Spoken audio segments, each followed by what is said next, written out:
Okay, today we're going to be going over carving on a Flowrider, specifically side-to-side carving. We're going to take you through the best stance and body posture, and then we'll show you all the details on how to actually make one of these flowboards turn on a Flowrider. It's probably not what you think. Then we'll finish off on how to carve at the very top of the wave. So stick around.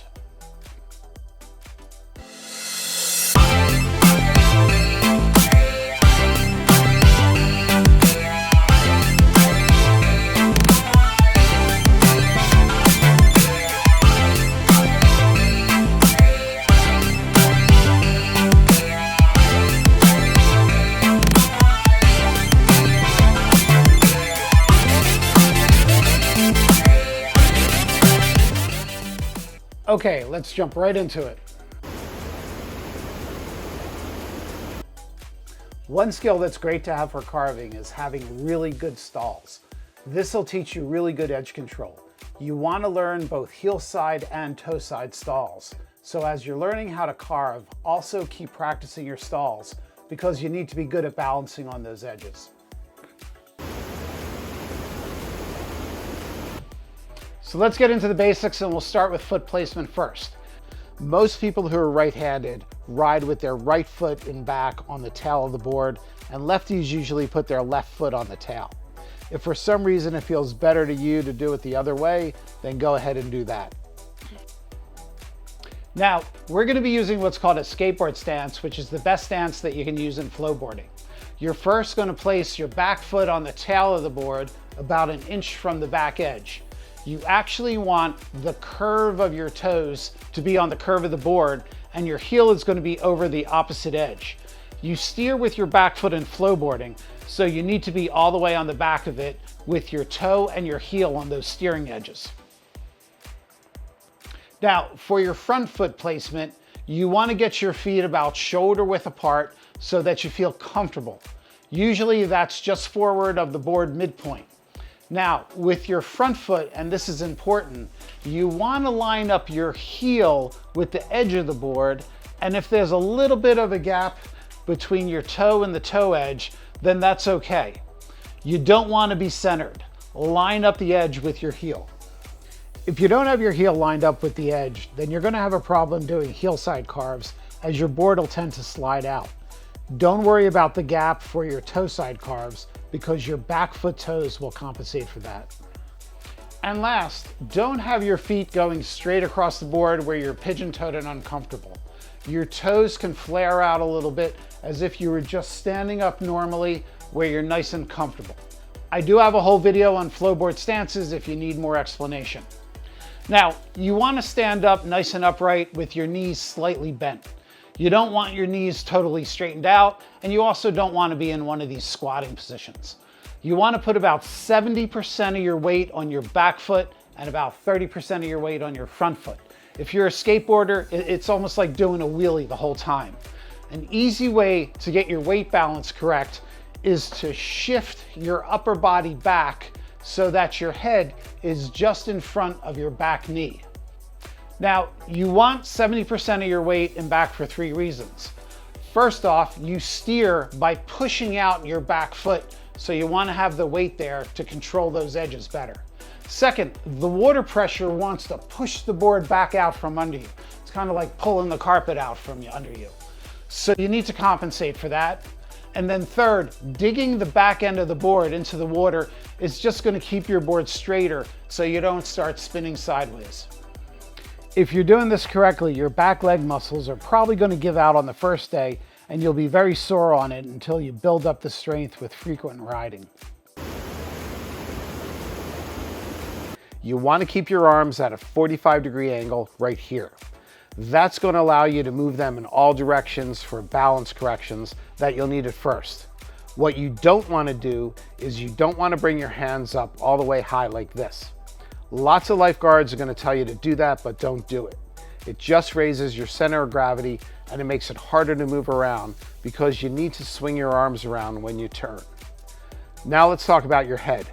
First of all, when you're doing basic carving, your head really doesn't move. That old saying that you look and you move your head in the direction that you want to go, and then your upper body will follow and your board will follow along, does not apply to basic side-to-side carving. Now, a lot of lifeguards are going to tell you to look straight ahead towards the nozzle at the bottom of the Flowrider. Don't do that.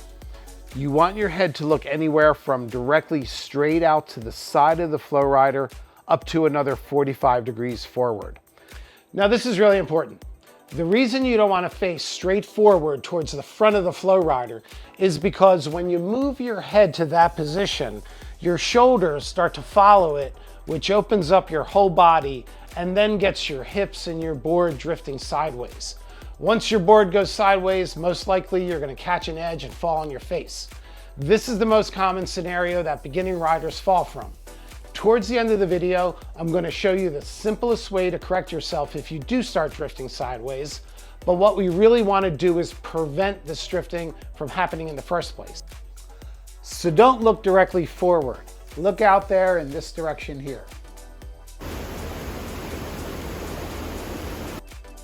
Now let's talk about the actual carving motion itself. Let's make this really simple. To turn your board in any direction, you only need to do two simple things. You need to first aim your board in the direction that you want it to go, and you need to apply a little bit of edge to it. That's all there is to it. It's really very easy, so let's break it down a little bit further. First thing that you need to be aware of is that you aim your board by pushing out your rear tail foot. Your front foot really doesn't do anything. It's really just a pivot point that your board revolves around.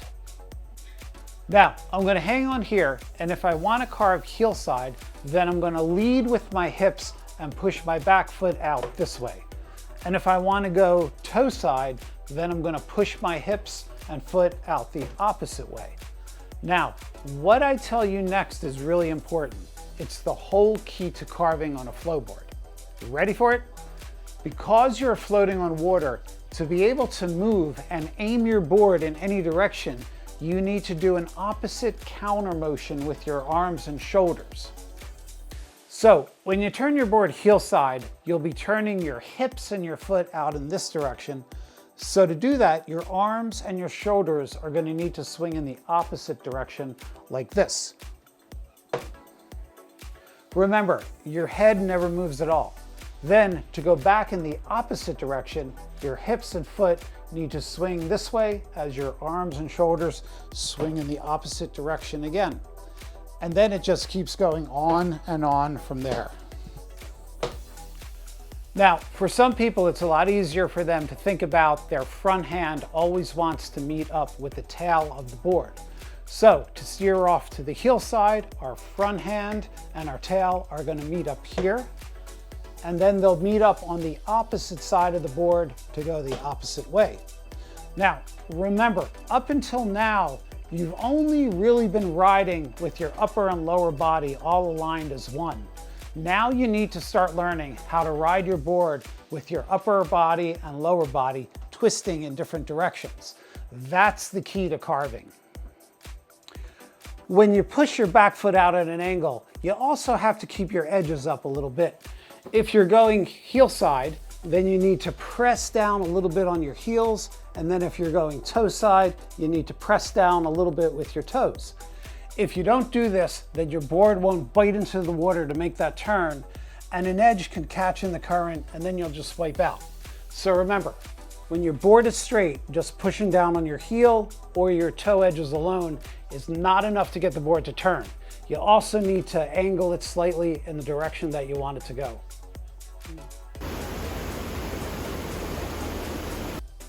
Now, lately I've been working with some beginner riders who are having problems carving because they were instructed to use the opposite motions of what I just told you.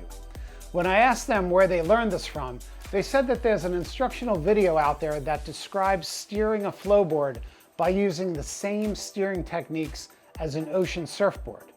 The video was put out by Royal Caribbean Cruise Lines, and what they did was to teach stand-up surfing, as it's called on the ships, was they went out and they hired a champion surfer to explain how to steer the board. Makes total sense, right? But the problem is, steering a surfboard and steering a flowboard are two very different things. In fact, they use totally opposite upper body movements. Steering a surfboard is more of a snake-like motion, whereas steering a flowboard is more of a slashy counter motion. So, how they describe steering an ocean surfboard, which is what we don't want to do, is you turn your head, arms, and shoulders and look in the direction that you want to go, and then your hips and your board will follow in the same direction as your board turns. But that doesn't work with a flowboard. With a flowboard, what you do is you just quickly point that board in the direction that you want to go, and to do that, you need your arms and shoulders to move in the opposite direction that your board turns, as we just talked about. Your shoulders move some, but the majority of that counter motion is your arms. So here's an intermediate level carver. Notice how her front arm and the nose of her board move in opposite directions. Here's an advanced carver, same thing. His upper body twists in the opposite direction that the board points. If you're unsure of this, then you can always try both methods and see what actually works.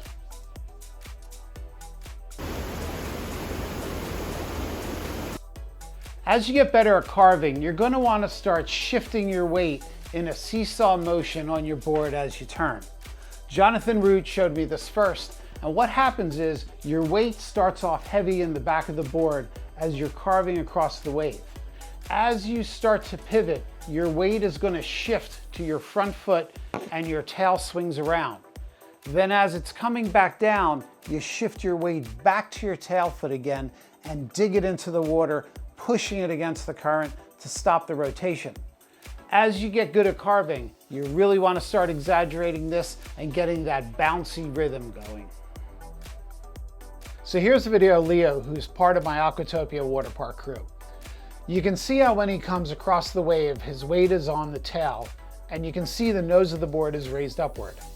As he goes into the carve, you see his weight shift to his front foot, and the nose of the board starts to drop down. At the same time, he simultaneously pushes the tail end of his board outward as he does the counter motion with his upper body. They're all done in unison at the exact same moment. That's very important. As he pivots the tail around, when the board gets parallel with the current, he starts shifting the weight back to his tail foot. As the tail comes around, more weight is transferred to it, and he digs it into the water and pushes against the current to stop the rotation. And now he's set to ride off in the opposite direction.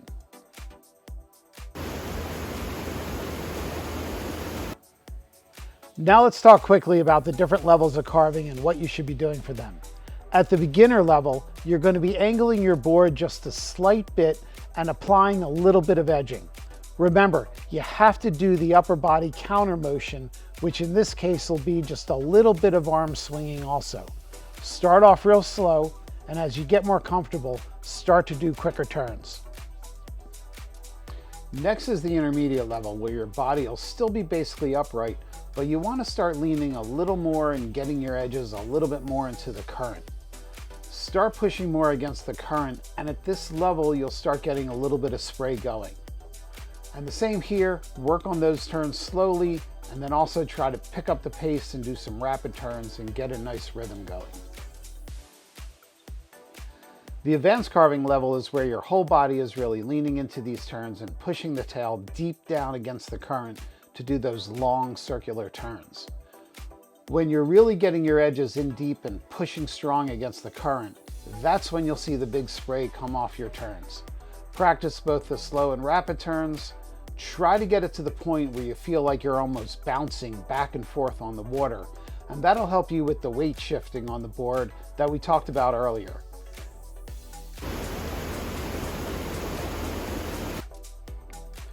I found that the best way to improve your carving is by spraying water. Try digging that tail in hard against the current and push the water into the air. Practice this and learn how to aim spraying water precisely where you want it to go.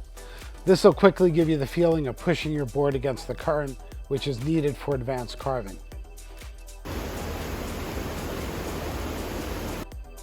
Lastly, let's talk about carving at the top of the wave. There are two issues that people commonly have problems with. The first one is just getting yourself up to the top of the wave. And the second one is once you're at the top of the wave, keeping yourself up at the top without sliding back down. Both of those are accomplished by using the long side edges of the board.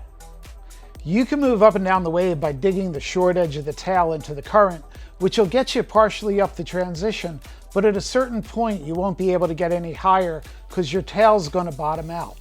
But you can use the long side edge to take you all the way to the top, and it can hold you up there. So the general rule is that the higher up the wave you want to carve, the more you need to get your board sideways and deeper into the current. So if you want to get up the wave and you're at the bottom, just start doing some really deep carving where your board gets more sideways and the current will grab the edge and push you up the wave. The next problem that you'll have is once you're carving at the very top of the Flowrider, you'll slide down the wave a little bit every time you aim the board down the wave as you do a turn. So after every turn, as you carve back across the wave, you need to get your board almost sideways to the current for a moment so that you can dig the long edge into the water and have the current push you back up the wave. You're actually doing a figure 8 pattern. Turn and drop a little, carve across the wave and push back up, turn and drop, carve across and push back up, and keep repeating. When carving at the top, you're still facing the side of the wave, but you really need to turn your hips a lot on every turn. Remember, having good heel and toe stalls is really important to getting good edge control, so practice your stalls until you have them down solid.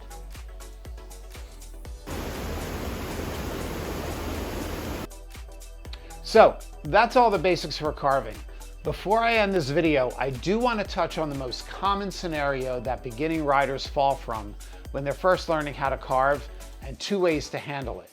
The most common way that new riders fall is they turn their head to look forward, which causes their shoulders to turn, then their hips and board follow and rotate sideways, then they catch an edge and fall. The best thing to do is not let that happen in the first place. So keep your shoulders square to the front of the Flowrider, keep your head looking straight to the side of the wall or a little bit in front of it, and finally, keep more of your weight on the tail of the board to dig it in more into the water.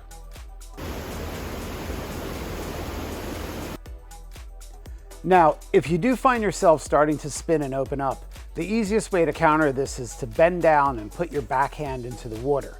You can either put your hand directly into the current or into the water that sprays up behind you.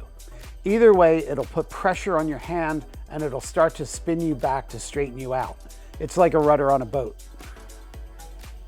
The second method is to just turn your board back in the correct direction by cranking your hips around using that counter motion with your arms. So if your board is starting to head off in this direction here, what you want to do is swing your arms in that direction, crank your hips and the board back in the opposite direction to straighten yourself out. So all you're going to do is this. It's really that simple. Here's a video of a beginner doing this motion. I don't think he even knows what he's doing, but he's doing the motion correctly just by instinct. Whichever method works best for you, do it as early as possible once you feel yourself turning, and you'll have much better results. As you get your carving down, this sideways drifting really won't happen anymore. So that's it for carving. Practice this upper-lower body counter motion until it becomes muscle memory, and very quickly you'll be killing it out there with your carving. See you on the next video.